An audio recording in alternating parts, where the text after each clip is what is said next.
ना आपको पता छोटी होने वाली है। नहीं अभी तो सर आपको बहुत टाइम मिलेगा वेडनेसडे 2 घंटे।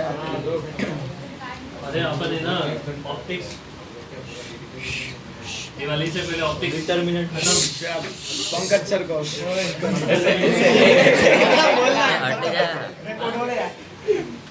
पंकज सर को पीछे छोड़ देंगे अपन। उन्होंने तो मस्त प्लान बनाया। हाँ वो सुबह बुला रहे हैं तुम्हें। वो नहीं है और भी है, बुला रहे हैं। और भी है। दो चैप्टर एक साथ चलेंगे। आपको पीछे कर रहे हैं, अपने आप को प्राइवेट आपको भी पीछे कर देंगे। वो मैं बता दूंगा तो आप मैं झगड़ा मेरे को बहुत खुशी होगी। मेरे को बहुत खुशी होगी अगर सर आगे निकल जाएंगे तो क्या दिक्कत है। मेरे को ज्यादा टाइम मिलेगा बाद में। तो आप सब आगे जाते रहोगे तो हम पीछे हो जाएंगे।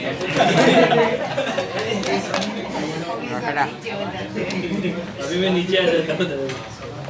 शांति, अरे मैं जान से कर बेटा, क्लोरीन का एटॉमिक वेट कितना होता है? 35.5 और एटॉमिक मास कितना होता है? 35.5 होता है एटॉमिक मास। तो एटॉमिक वेट कितना होता है? वो एक ही तो हुआ सर। अरे मास और वेट जी से मल्टीप्लाई करना होता है, समझ आता है अब दूसरी बात पूछता हूँ। न्यूटन बोल जाता अब क्लोरीन का एवरेज एटॉमिक मास कितना होता है? 35.5 एटॉमिक वेट कितना? यूनिट तो बता। मास पूछा ना, एटॉमिक मास कितना होता है?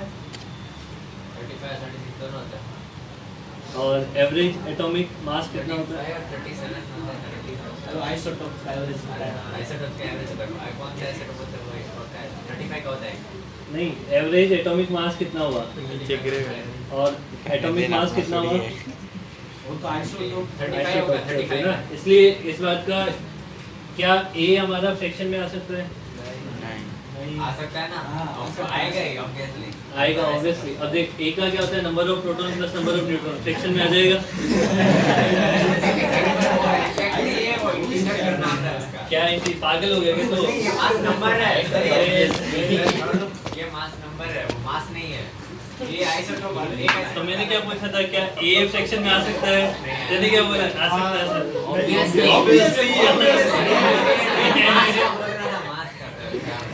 देखो ये कंफ्यूजन नहीं होना। सुनो मेरी बात। ये एटॉमिक मास नंबर है, वो एवरेज एटॉमिक मास होता है। जो 35.5 बोलते हो ना, वो एवरेज होता है। 2-3 आइसोटोप का मिलके एवरेज निकलता है, तो वो तो फ्रैक्शन में आ सकता है। ये फ्रैक्शन में नहीं आ सकता है। न्यूट्रॉन प्रोटॉन का ना, ये एक आइसोटोप कोई से भी एक का है। समझ गए बात को? ये लिख लिया सबने?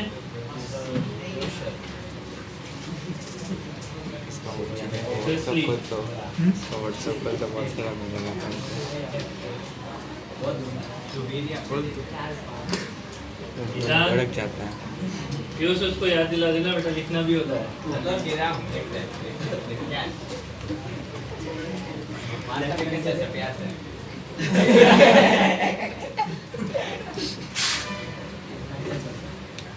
आइसोटोप क्या होते हैं? आइसोटोप क्या होते हैं इधर? इसमें तो पहले वो आएगा ना isotope, isobar, isomer. Same atomic number but different atomic mass number. जिसमें नंबर ऑफ आइसोटोप मतलब नंबर ऑफ क्या होते हैं? प्रोटॉन। न्यूट्रॉन्स अलग होते हैं। तो ये बता देना सेम क्या होते हैं? प्रोटॉन सेम होते हैं। प्रोटॉन सेम होते हैं ना? सर, हाँ। हमें हेड काउंट चाहिए कल के प्रोग्राम का, तो एक बार पूछिए। कल कौन कौन नवरात्रि के लिए आना चाहता है? Forest resort 6 PM onward. तुम्हें पता तो होगा ही सही। तो एक बार अच्छे से यहाँ आके अच्छे से एक्सप्लेन कर दे। नहीं पता हो किसी को तो समझ जाएगा। Forest resort 6 PM onwards traditional dress code है। सर 6 PM कितने लोग हैं इसमें कंफर्म वाले? आप खड़ा करो। और 400 कॉस्ट है। हाँ 1 2 3 4 4। और कोई नहीं है। और दूसरा बैच उधर तो हो गया। उधर हो गया। लड़कियों का हो गया। गर्ल्स में सुबह वाले में कौन कंफर्म करेगा? निश्चय करवाएगा। निश्चय तो आ ही जाएगा। चलो 5 नंबर भी ले लेंगे। 6 नमन आ जाएगा। मतलब ओवरऑल 12 बस। 12। 4 इधर है, 4 उधर के लड़के में 8 और 4 सुबह वाले में 12। 12 और कोई नहीं आएगा। नहीं ना। बाहर लोग की तरह पार्टी करना।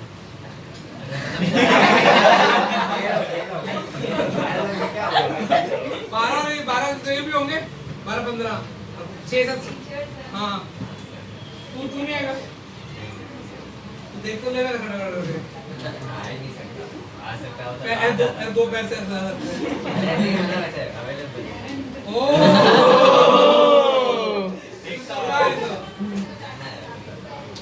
डेट पे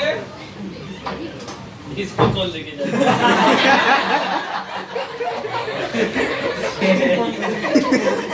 आउट कर दिया। 3.0 आ जाएगा फिर। प्रथम नहीं आता। वो नहीं प्रथम वाले नहीं चलना। अच्छा वाले क्या बोल रहे हो? हाँ वो उसने प्रपोज किया। नहीं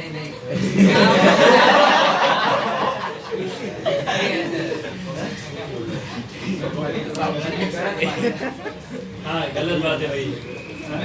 वर्ड में बात करो, नाम मत लो। बस वाली अरे वर्ड में बात करो, नाम मत लो।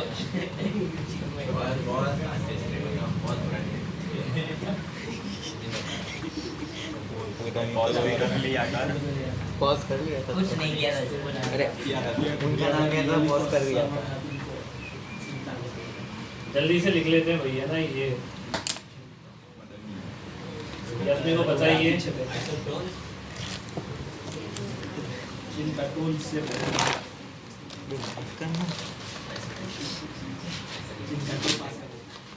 ये तुम्हें कैसे एग्जांपल याद रहते हैं? मेरे को तो याद रहते ही नहीं। एग्जांपल कैसे याद रहते हैं? हाँ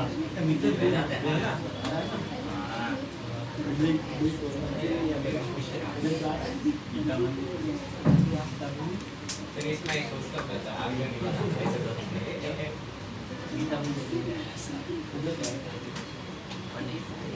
नंबर ऑफ इलेक्ट्रॉन्स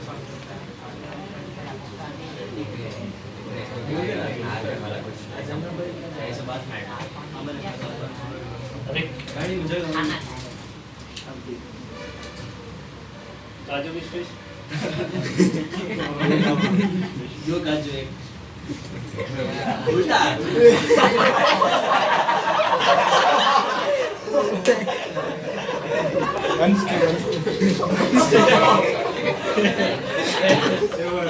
दो काजू ऐसे एक दो पीस किए या दो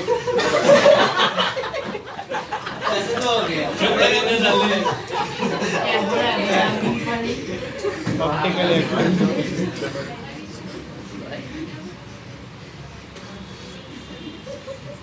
अरे नहीं दो काजू 4 पीस में बस जान फाइल टेबल कितने काजू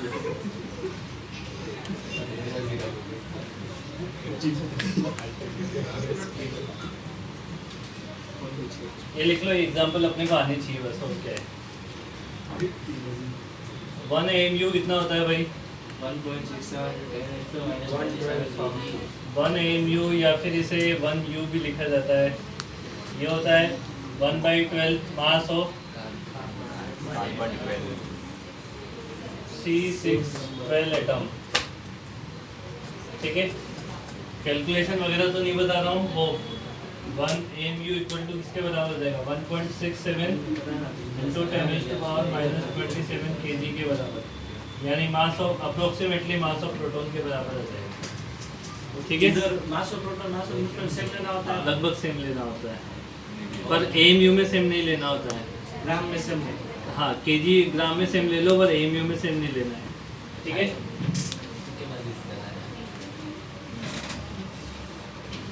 इसमें और एक और होता था आइसोमर, वो सब आइसोमर आइसोमर कोई जरूरत नहीं। आइसोमर क्या होते हैं? एनर्जी डिफरेंस होती है बस, आइसो इलेक्ट्रॉनिक वो अपने नहीं होता है। हाँ, होता है। वो क्या होता है? Same electron. बोर्ड के मॉड्यूल में है, मैं भी उधर की तरह बोलूंगा बोर्ड की।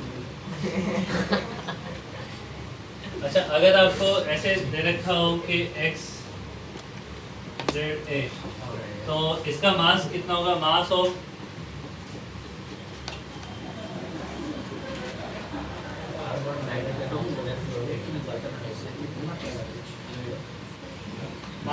x atom mass of x atom कितना हो जाएगा? एटम का मास ए म्यू में और मास ऑफ 1 मोल एक ग्राम ये कितना हो जाएगा? 1 ग्राम 1 ग्राम में हो जाएगा। मोल का मास ग्राम में हो जाएगा, एटम का मास ये ए में हो में जाएगा। लिखना तो ग्राम देख लो ऑलमोस्ट आइसो बार पे पहुंचा है आइसो, हाँ आइसो बार में पहुंचे तो। और इसमें क्या ये क्या लिख रहा है तू? कौन किसका आइसो? तीनों एक दूसरे के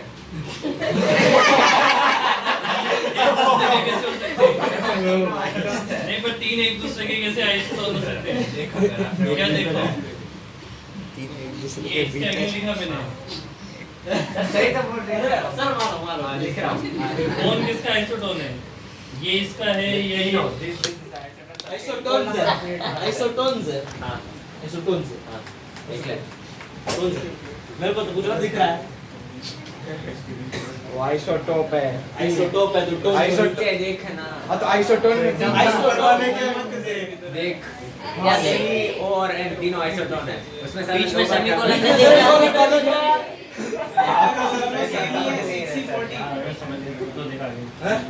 अरे अमन वो 6C14 है दोनों में कॉमन है।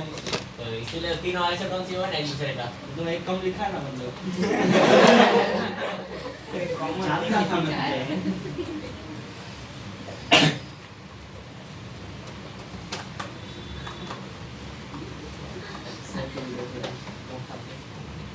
हमारी नोटबुक कहाँ है?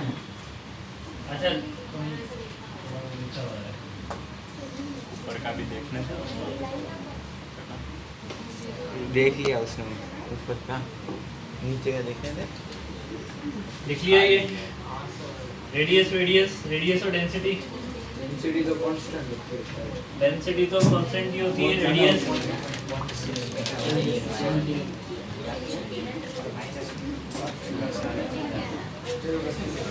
वही है वही हमारे में समझ में आई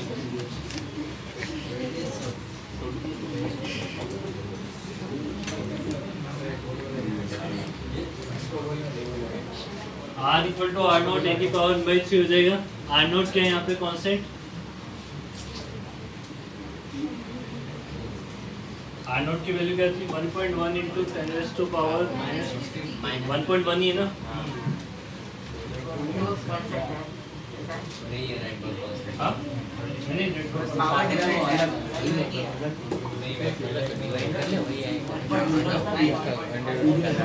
मीटर इनवर्स होता है बेटा वो। हाँ डेटा हो सकता है सेम आ रहा हो। पावर भी अलग है बहुत अलग पावर भी अलग है ना। 10 की पावर -10 एक में आता है कितना? +7 और एक -3। हाइड्रोजन एटम की रेडियस कितनी हो जाएगी? 0.5 to 9 0.5 एंगस्ट्रॉम फर्स्ट ऑर्बिट की और ये न्यूक्लियस है इनका न्यूक्लियस की अपने एटम का पूछा हाँ हाइड्रोजन एटम के न्यूक्लियस की रेडियस कितनी हो जाएगी? ये हाइड्रोजन एक की वैल्यू कितना पुट कर देंगे अपन? 1 पुट हो जाएगा। आर नॉट याद है। ये सबसे मिनिमम रेडियस है। ठीक है। डेंसिटी कितनी हो जाएगी इसमें? हीलियम हाइड्रोजन कितना होता है 10⁻² कितना होता है 17 होता है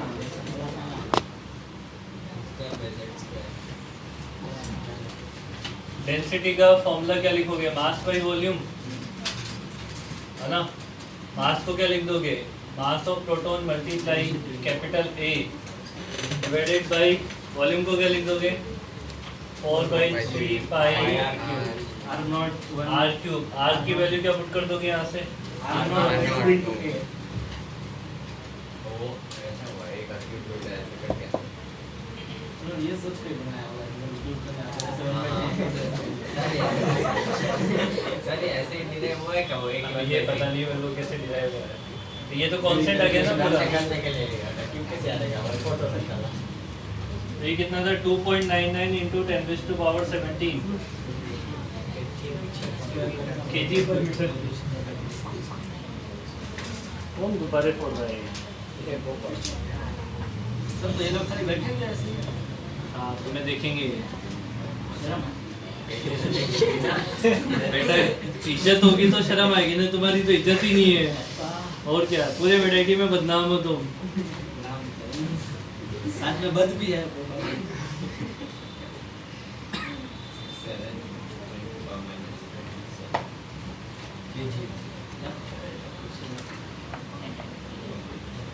किया 2.9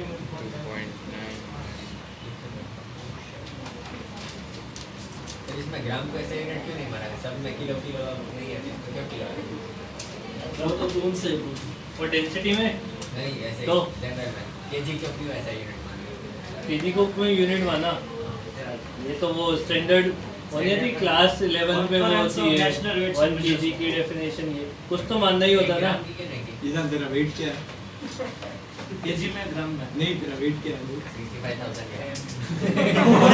ग्राम ही बोल रहा, ग्राम ही बोल रहा। वेट है कि मास है वो?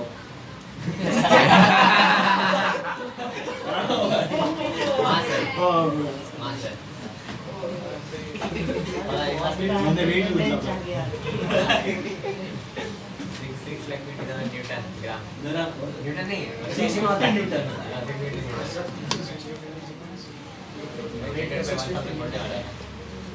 मिली न्यूटन।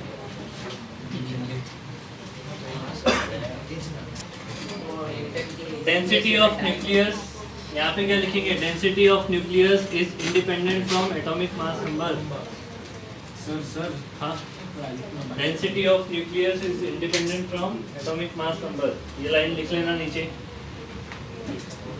और इट इज कांस्टेंट फॉर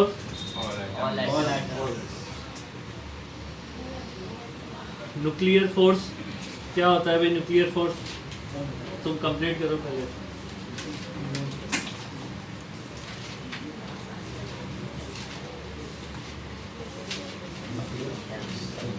नीको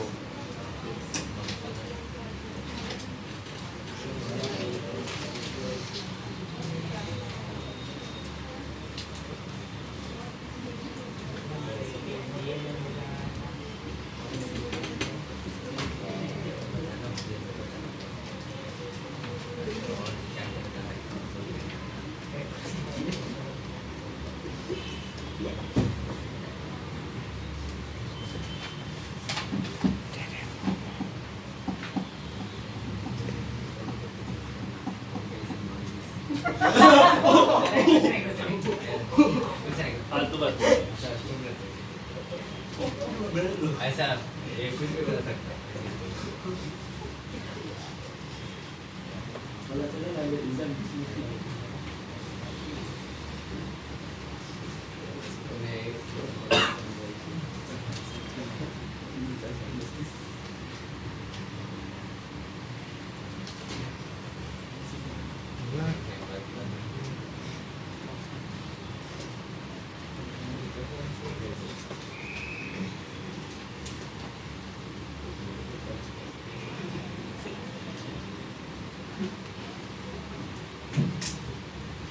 न्यूक्लियर फोर्स की प्रॉपर्टीज तो पता है कि नहीं पता है? सबसे स्ट्रॉन्गेस्ट फोर्स होता है, strong ऐसा मतलब है। सबसे स्ट्रॉन्गेस्ट फोर्स होता है with in the range. Strong nuclear क्योंकि अगर तुम जैसे 2 से 3 फेम्टोमीटर के बाहर की बात करो तो फिर ये सबसे वीक फोर्स है। 2 to 3 में सबसे strong। बट 2 से 2 to 3 फेम्टोमीटर ऑर्डर में ये सबसे स्ट्रॉन्गेस्ट फोर्स है। वैसे तो ग्रेविटेशनल फोर्स भी 2 to 3 फेम्टोमीटर में बहुत स्ट्रांग होता है। ग्रेविटेशनल हाँ और वो इतने कम के लिए वो डिफाइन नहीं होती। इलेक्ट्रोस्टैटिक और ग्रेविटेशनल फेम्टोमीटर ऑर्डर के लिए डिफाइन ही नहीं होता। एक सपोज 1 मिलीमीटर का 1 मिलीमीटर का है तो फिर बहुत ज्यादा होगी फोर्स ग्रेविटेशनल। हाँ जितनी होगी वो एक ऐसे कैसे मिलीमीटर का डिफाइन दिया ना। अगर सेम डिस्टेंस रखना चाहिए ना कि कंपेयर करनी हो तो वही किसकी किसे? सपोज हमें ग्रेविटेशनल फोर्स और इसका हाँ। कंपैरिजन करना है तो सेम डिस्टेंस रखना चाहिए ना। अरे पर न्यूक्लियस के अंदर अगर तू जैसे इतनी कम डिस्टेंस पे लेके आएगा ना तो ग्रेविटेशनल फोर्स और इलेक्ट्रोस्टैटिक फोर्स लगता ही नहीं है। वो वैलिड ही नहीं है फॉर्मूले उसके तो लिए। nucleus लिमिटेशन होती है उसकी। लिमिटेशन होती है कि जो दोनों के बीच दो पार्टिकल है जिनके बीच में आप इलेक्ट्रोस्टैटिक या वो लगा रहे हो ग्रेविटेशन फोर्स, उनके बीच में सेपरेशन मिनिमम 1 एंगस्ट्रॉम से कम नहीं होना चाहिए। तो वो तो एंगस्ट्रॉम पे ही खत्म हो जाएगा ना। गए? अभी भी कोई वो वाले बेच पे जाना चाहते हैं? कौन सा गुड सिटी वाले? और देखो इधर है ना, फिर ढंग से ठुकाई ढंग से होती है इधर। हाँ मुझे ना Are not. नहीं कुछ नहीं। मैं पूछ ले भाई। हो गया समझ आ गया। अब सब हो गया। सही में मैं बता रहा हूँ, कोई वो बेचने जाना चाहता है वो अपने आप सोच ले, है ना? कोई हड़बड़ी में डिसीजन मत लेना आप लोग। जो हो गया सो हो गया।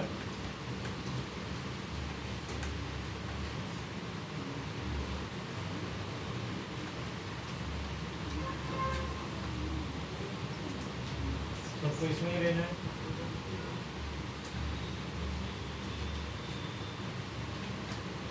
अभी ये रिजल्ट देख के मैं आया हूँ, इसलिए मैं आप लोगों को तो रिक्वेस्ट करता हूँ ना, जो जाना चाहता है वो जा सकता है उसमें। आप लोगों को पता चल गया होगा, आपने तो पेपर सॉल्व किया होगा तो पता चल गया होगा कैसे नंबर आएंगे आपके।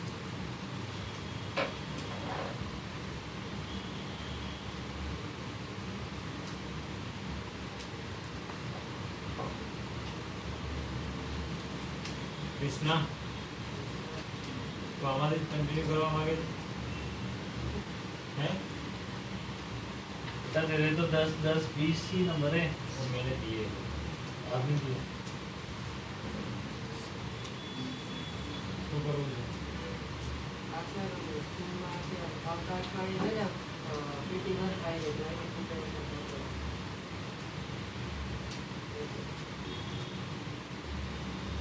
बढ़िया प्रिपरेशन लगी है।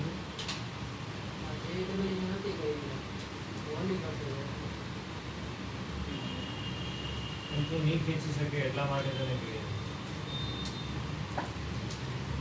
આ બેચની અંદર કોઈ શું કહે કે એક્સ્ટ્રા કંઈ આ લોકોને આપવામાં આવતું નથી। એ લોકો ઘરેથી તમે આવો છો એ રીતે જ આવે। कुछ मिलता है एक्स्ट्रा यहाँ से खाना पीने का क्या आप लोग को बेच में?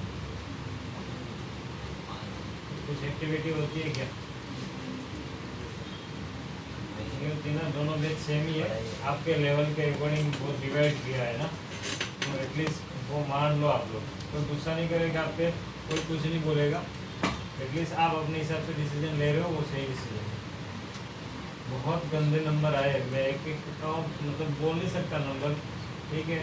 उसमें इसमें बैठने लायक 10 ही स्टूडेंट है, ऐसे सोचा है तो लास्ट टेस्ट दिया ना उसके हिसाब से।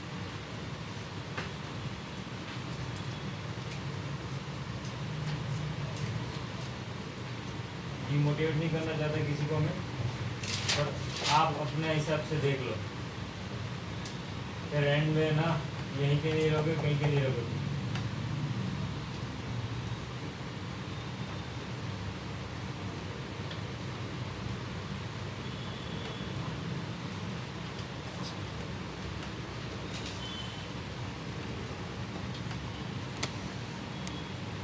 अगर पूरे क्लास के बीच में अगर शर्म आती है तो फिर क्लास छूटने के बाद बता देना मेरे को। समझने वाली चीज़ नहीं है ये चीज़। अब पढ़ने के आ रहे हो तो अच्छे से पढ़ाई करो ना, फिर यहाँ पे कुछ समझ में नहीं आ रहा, यहाँ पे 3 घंटे बैठ के चले जाओगे, कुछ समझ में नहीं आ रहा, फिर बैठने का क्या मतलब रहेगा?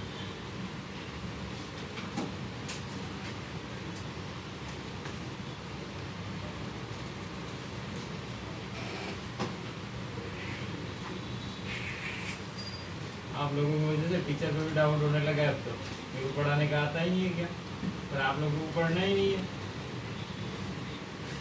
वरना सब स्टूडेंट के सेम नंबर नहीं आने चाहिए क्या? टीचर तो एक ही है सबके, फिजिक्स के एक ही टीचर है सुबह सर, केमिस्ट्री के सोनू सर और मैथ्स के पंकज सर, अलग टीचर तो कोई पढ़ाने आता नहीं है आप लोगों को।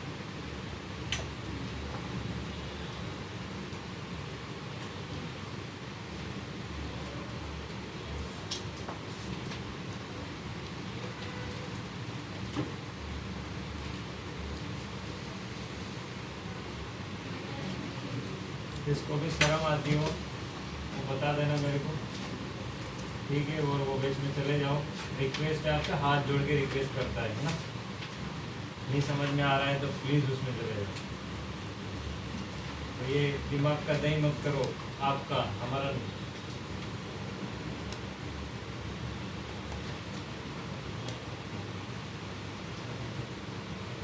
उसके नंबर सबको कॉपी मिल गई है ना। फिर तो क्या चीज़ है, सबको पता ही होगा कितने नंबर आए।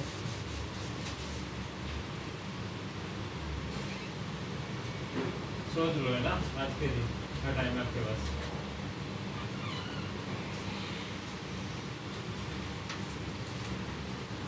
देखिए न्यूक्लियर फोर्स में देखो, एक तो चार्ज से इंडिपेंडेंट फोर्स होता है। इसको कोई मतलब नहीं है कि चार्ज पॉजिटिव है, नेगेटिव है या जीरो है। न्यूट्रल पे भी लगता है ये तो, क्योंकि न्यूट्रॉन तो न्यूट्रल ही है वो ना, इस पे भी लगेगा। तो न्यूक्लियर फोर्स का जो मैग्नीट्यूड है वो तो सबके लिए बराबर होता है। बट नेट फोर्स की जब बात आती है, अब ये दो तरीके से क्वेश्चन पूछे जाते हैं, एक तो ये और एक ये वाला। इसमें नेट फोर्स अगर उसने लिख दिया तो फिर क्या होगा, देखो प्रोटॉन पे तो चार्ज होता है, इन पे लगेगा बहुत कम लगता है, बहुत कम। भाई न्यूक्लियर फोर्स के कंपैरिजन में बहुत बड़ा नहीं हो जाएगा, बट क्या होगा, बहुत कम फोर्स लगेगा। वो फोर्स क्या करेगा, प्रोटॉन को रिपेल कर देगा। अच्छा, न्यूक्लियर फोर्स जो होता है उसका नेचर क्या होता है, अट्रैक्टिव। ये तो न्यूक्लियर फोर्स हो गया, ये इलेक्ट्रोस्टैटिक फोर्स हो गया। कुल मिला के इस पे जो फोर्स हो जाएगा वो क्या हो जाएगा, कम हो जाएगा। तो दोनों से, इन दोनों से, अच्छा इन पे क्यों नहीं लगा, इन पे इलेक्ट्रोस्टैटिक क्यों नहीं लगा, न्यूट्रॉन पे चार्ज ही नहीं है, और न्यूट्रॉन प्रोटॉन में से प्रोटॉन पे न्यूट्रॉन पे जीरो। तो इन पे तो इलेक्ट्रोस्टैटिक लगता ही नहीं है, इस पे लगता है। इस पे इलेक्ट्रोस्टैटिक लगने की वजह से इन दोनों से इसका फोर्स क्या हो जाता है, नेट फोर्स कम हो जाता है। न्यूट्रॉन प्रोटॉन है, उसमें जैसे कि एक अनचार्ज्ड है, दूसरे वाले को अट्रैक्ट कर सकता है। क्या दोबारा बोलो। अगर हम उसमें से चार्ज तो आ जाता है ना, तो ऑपोजिट न्यूट्रॉन में से डिस्ट्रीब्यूट हो जाएगा ना, जो नेगेटिव वाले चार्जेस होंगे वो प्रोटॉन की साइड आ जाएंगे। अरे वो इसका फॉर्मूला देखना, न्यूक्लियस की बात कर रहे हैं, एटम की नहीं। हाँ हाँ, न्यूक्लियर फोर्स नहीं है, सिर्फ इलेक्ट्रोस्टैटिक फोर्स उसका जीरो होता है। वैसा कह रहा वो न्यूट्रॉन में भी चार्ज इंड्यूस हो जाएगा, फिर अरे नहीं, न्यूट्रॉन पे चार्ज कैसे इंड्यूस हो जाएगा, टच नहीं करना ना। किसी भी ऑब्जेक्ट में हो ही जाएगा। ऑब्जेक्ट में चार्ज इंड्यूस, अरे तो चार्ज वो होता है तो इलेक्ट्रॉन ही होते हैं, इलेक्ट्रॉन प्रोटॉन होते हैं, न्यूट्रॉन पे चार्ज थोड़ी ना होता है। चार्ज होता नहीं है, पर वो चार्ज इंड्यूस हो सकता है। तो चार्ज होता नहीं है का मतलब, चार्ज तो सब में होता है, नेट चार्ज जीरो होता है सबका। किसी भी बॉडी पे, जैसे ये मार्कर है, इसमें चार्ज है क्योंकि इसमें भी तो एटम है ना, उसके अंदर इलेक्ट्रॉन है, बट इसका नेट चार्ज क्या है, जीरो है। तो जब चार्ज इंड्यूस होता है ना, उसका मतलब ये कि पॉजिटिव एक साइड आगे, नेगेटिव एक साइड सेपरेट हो जाते हैं। पर न्यूट्रॉन पे थोड़ी ना चार्ज आया। न्यूट्रॉन में इलेक्ट्रॉन सर पर वो न्यूट्रॉन में अगर चार्ज आ भी नहीं सकता, क्योंकि उसमें इलेक्ट्रॉन फिट इन कैसे होगा, मतलब इलेक्ट्रॉन हो जाएगा। न्यूट्रॉन क्यों है? अरे मतलब उसमें चार्ज आएगा तो डायरेक्ट प्रोटॉन जितना हो जाएगा। उस पे चार्ज नहीं होता है ना, समझ गए बात को।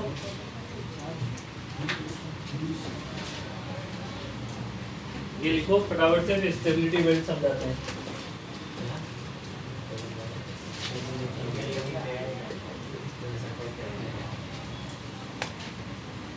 ये कौन सा क्या?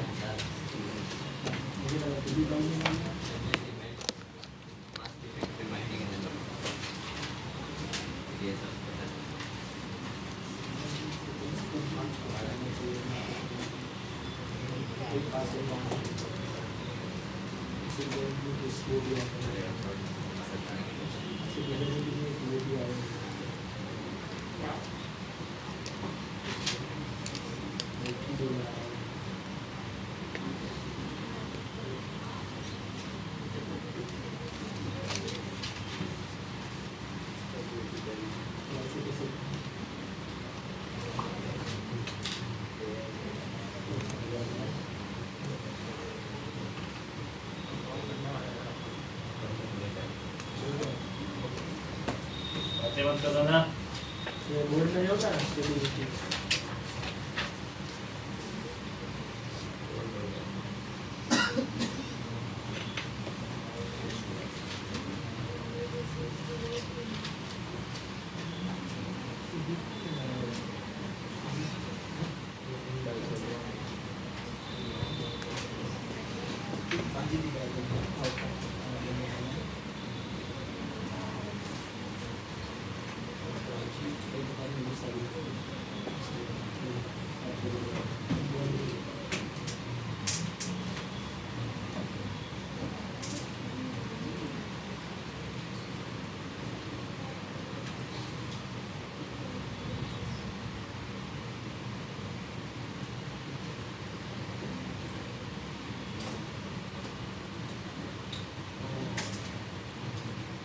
बनाओ फिर इसके बारे में लिखवा देता हूँ मैं।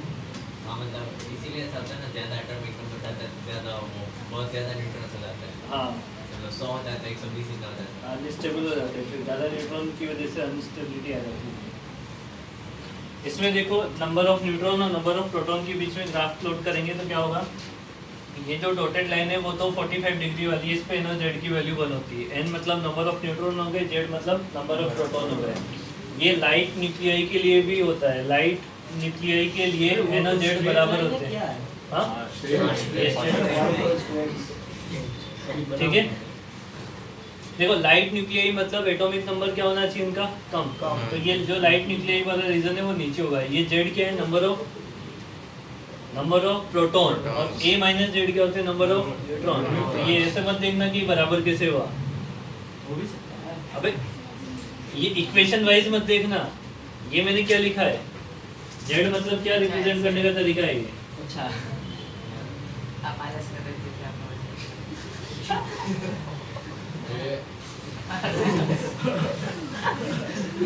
मेरे को लगा तुम समझदार हो, और फिर मेरे को ईजान का याद आया। मैं का सर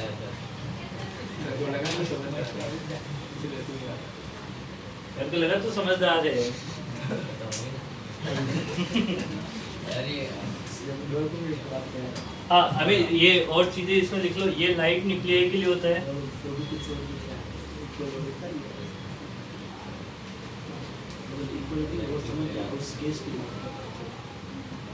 और ये जो होता है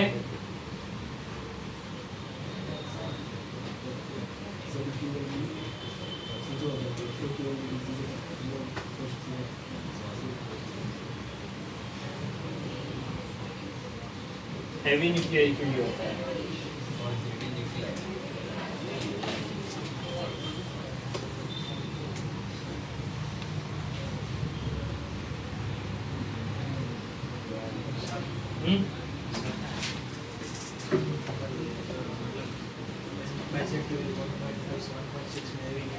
नहीं 1.5 या फिर 1.6 दोनों से। एन क्या है sir, N A minus Z है ना, एन तो नंबर ऑफ न्यूट्रॉन है ना, या वही ए माइनस तुम लिख ले फिर समझा।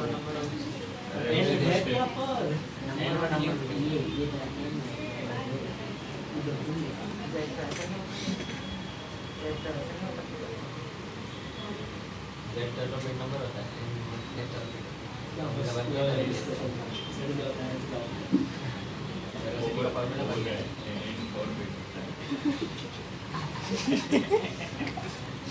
अरे लिख लो ना यार चुपचाप।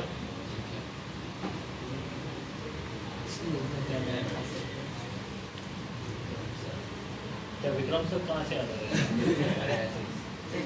जेड की वैल्यू 1 है तो ये तो लगभग अनस्टेबल ही है, जो इस स्टेबिलिटी बेल्ट के अंदर आ जाएगा, मतलब जिनका एन बाई जेड रेशो 1.5 या 1.6 तक हो जाएगा, समझे बात को, वो क्या हो जाएंगे, स्टेबल हो जाएंगे। सबसे हेवी स्टेबल न्यूक्लियस के लिए एन बाई जेड का रेशो या तो 1.5 बोल दो या 1.6। 1.5 मतलब 3/2 भी लिख सकते हैं। अब ये 3/2 वाला क्वेश्चन GUCT में पूछा इन्होंने इस बार कि बताओ सबसे हेवीएस्ट न्यूक्लियस के लिए एन बाई जेड का रेशो कितना होता है, तो उसमें आंसर जाएगा तो 3/2, फिर 3/2 हो जाएगा। लाइट न्यूक्लियर के लिए पूछते तो एन बाई जेड कितना हो जाता, 1 हो जाता। लाइट के लिए 1 और हेवी के लिए 1.5 या 1.6 हो जाता है। समझिए बात को। इस स्टेबिलिटी बेल्ट के अंदर जैसे ऊपर आ जाओगे नंबर ऑफ न्यूट्रॉन यानी एटॉमिक मास नंबर जैसे बढ़ेगा तो नंबर ऑफ न्यूट्रॉन ज़्यादा हो जाते हैं नंबर ऑफ प्रोटॉन से, और लाइट न्यूक्लियाई के लिए नंबर ऑफ प्रोटॉन और न्यूट्रॉन क्या होते हैं, समझ गए बात को। स्टेबिलिटी कर्व है हमारा। एक्स्ट्रा न्यूट्रॉन आने का रीजन क्या है? एक्स्ट्रा न्यूट्रॉन आने का रीजन टेबल करने के लिए ये तो वो न्यूट्रॉन ज़्यादा आने का रीजन पूछ रही है क्या? हाँ टेबल करने के लिए होता है ना, हम डाल करके ना एस्ट्रोनॉमी ये तो क्या है इसमें, न्यूट्रॉन ज़्यादा बढ़ते हैं प्रोटॉन से ना, क्यों? ऐसा तो देखना पड़ेगा मुझे, अरे ऐसा क्यों होता है।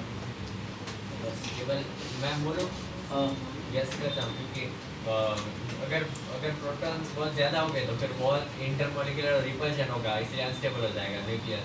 एक बार ये भी वो अनस्टेबल नहीं होना चाहिए, रिपल्शन फोर्स उसको ब्रेक नहीं कर दे। क्योंकि नेट फोर्स उसमें प्रोटॉन का बहुत ज़्यादा लग जाएगा, बहुत प्रोटॉन है तो। अरे इलेक्ट्रोस्टैटिक फोर्स न्यूक्लियर फोर्स को वैसे तो ओवरकम कर नहीं सकता है। उसमें बहुत प्रोटॉन हो गए साथ साथ में तो फिर हो सकता है। स्टेबिलिटी प्रॉब्लम वो नहीं है। स्टेबिलिटी का ही है, प्रोटॉन को बढ़ाने से इलेक्ट्रोस्टैटिक फोर्स रिपल्सिव फोर्स बढ़ता है। तो न्यूट्रॉन बढ़ा कैसे सकते हैं हम? न्यूट्रॉन बढ़ाने से स्पेस बढ़ जाएगी ना दोनों प्रोटॉन के बीच में ना। सर हम ये थोड़ी ना बाहर से चल बढ़ाते हैं। देखेंगे, देखिए तुम भी देखिए। दो के बाद वाले एलिमेंट हाँ में हाँ, होता है। न्यूट्रॉन बढ़ाने से प्रोटॉन की एनर्जी बढ़ जाएगी। अरे हाँ, एक बार देख लेंगे इसे। इसमें लिखो स्टेबिलिटी बेल्ट में लिखो this belt represent the stable nuclei. This belt represent the stable nuclei. नहीं लिखा कि इसका स्टेबिलिटी बेल्ट था।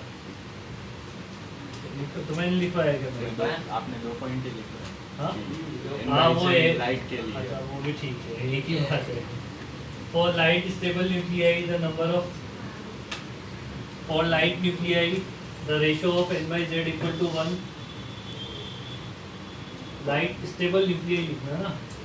For light stable nuclei the ratio of n/z equal to 1 and for heaviest stable nuclei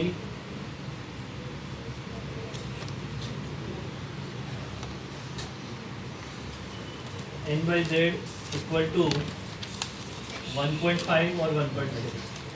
ठीक है, मतलब अपर लिमिट है ना ये। ये ऊपर है।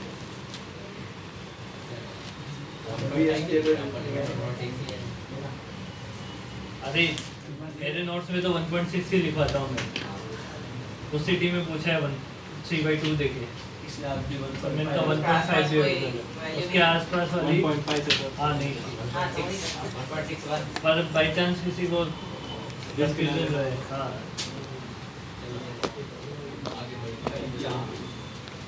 समझ आई बात ये? अब होता क्या है कि स्टेबिलिटी गेन करने के लिए न्यूक्लियस क्या होते हैं, या तो ब्रेक होते हैं या कंबाइंड होते हैं, है ना। या तो फ्यूजन रिएक्शन शो करेंगे या फ्यूजन रिएक्शन शो करेंगे।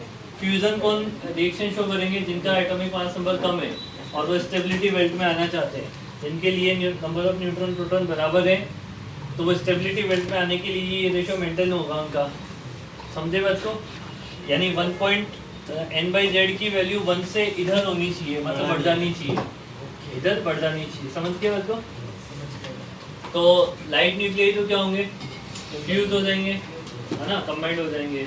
और हेवी न्यूक्लियाई क्या हो जाएंगे? फिजन हो जाएगा, ब्रेक हो जाएंगे। समझ गए? इन्हीं दोनों कॉन्सेप्ट पे बेस्ड अपन वो न्यूक्लियर फिजन और फ्यूजन रिएक्शन वो वाला ग्राफ बनता है ना, ऐसे वैसे वाला। हाँ वो वाला। हाँ ऐसा भी बनाने वाले हैं अभी अपन। समझ आ रही बात ये? अब अपन कैलकुलेट कर लेते हैं मास डिफेक्ट, फिर बाइंडिंग एनर्जी कैलकुलेट कर लेंगे।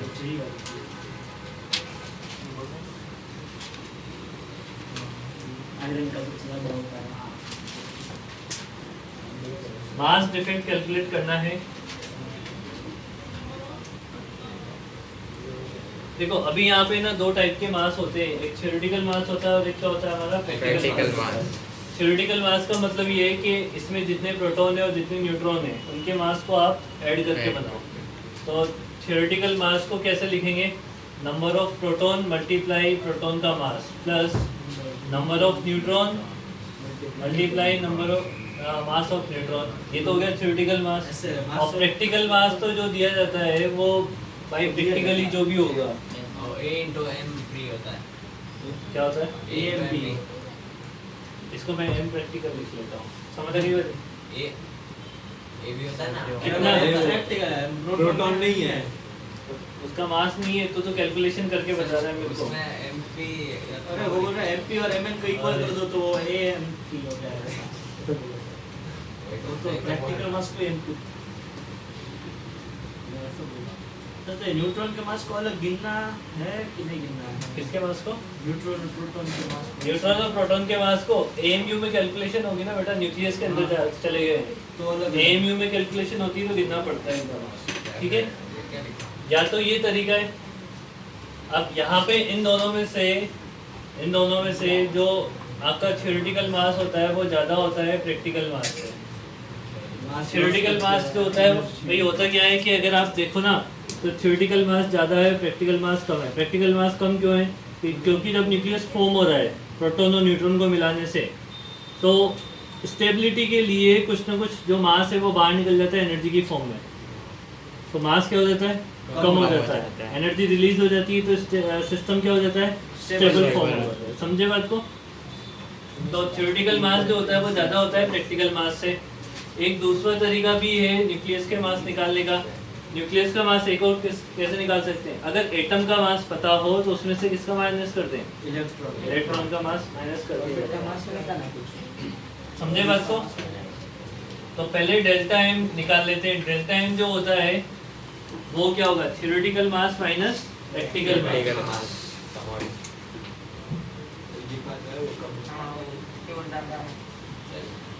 ठीक है। ऑल्सो अपने पास जो थ्योरेटिकल मास होगा उसको अपन ऐसे भी निकाल सकते हैं। कैसे निकाल सकते हैं भाई? Mass of atom minus mass of electrons. यहाँ पे कैपिटल एम एक्स जो है वो मास ऑफ एटम है,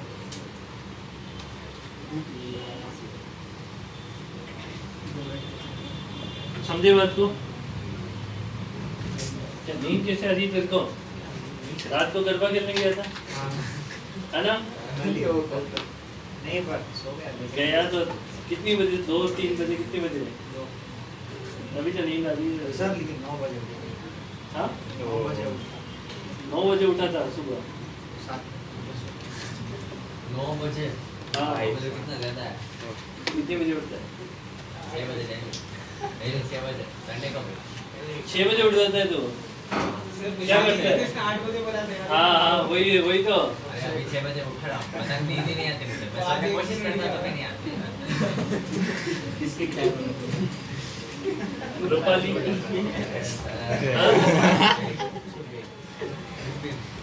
कुछ नहीं। प्रथम वीकनेस है। मैंने देखा था कि नहीं उसको ये समझ आ गया तुम्हें? अगर किसी रिएक्शन का डेल्टा एम कैलकुलेट करना होगा,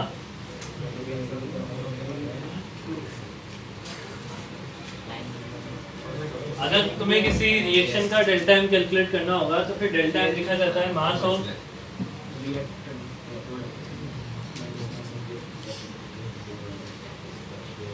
प्रोडक्ट क्या है?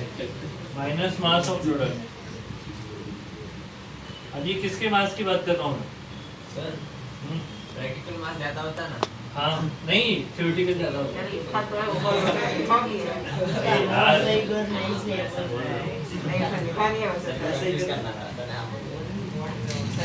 जोश से कर रहा था मेरे को ना,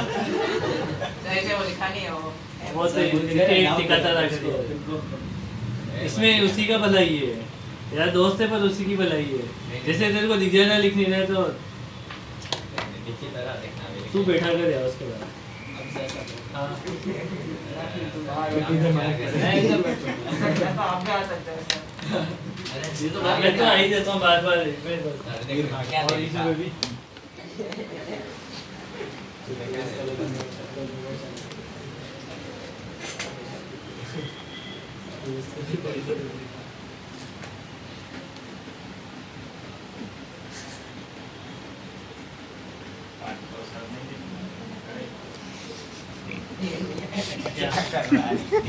इजन को पीटेंगे तो रिकॉर्ड करवाएंगे। आर को गन्ने का खेत देखना है। तू मेरे को फोन कर रहा था किस लिए? वो पात गन्ने का खेत पे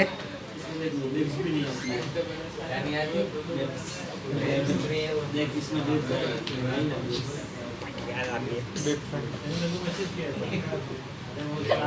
देख नहीं आई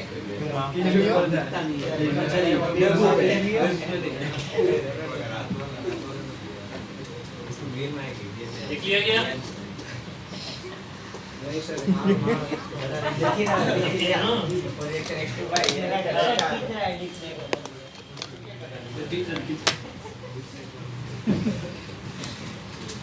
energy corresponding to the 1 AMU mass कितना होता है? 6 इलेक्ट्रॉन वोल्ट में 590 अब देखो डेल्टा एम अगर आपको दिया जाए, मास ऑफ रिएक्टेंट पता लगाना होता है अगर केजी में दोगे तो energy equal to delta M into 3 into 10⁸ का स्क्वायर हुआ ना हाँ mc² होगा। और डेल्टा एम अगर आपको AMU में दिया जाए, अब जनरली तो अपन न्यूक्लियस की कैलकुलेशन करेंगे ना, तो न्यूक्लियस में मास AMU में दिया होता है। जनरली न्यूक्लियस का मास किस में दिया होगा? AMU। कैलकुलेशन AMU में करवाएगा, तो फिर AMU में अगर दोगे तो E इक्वल टू क्या लिख लो? Delta M into 931.5 mega but ये उसके साथ ये ध्यान होना चाहिए कि डेल्टा एम किस में पुट करोगे? AMU में पुट करोगे तब जाके वो 9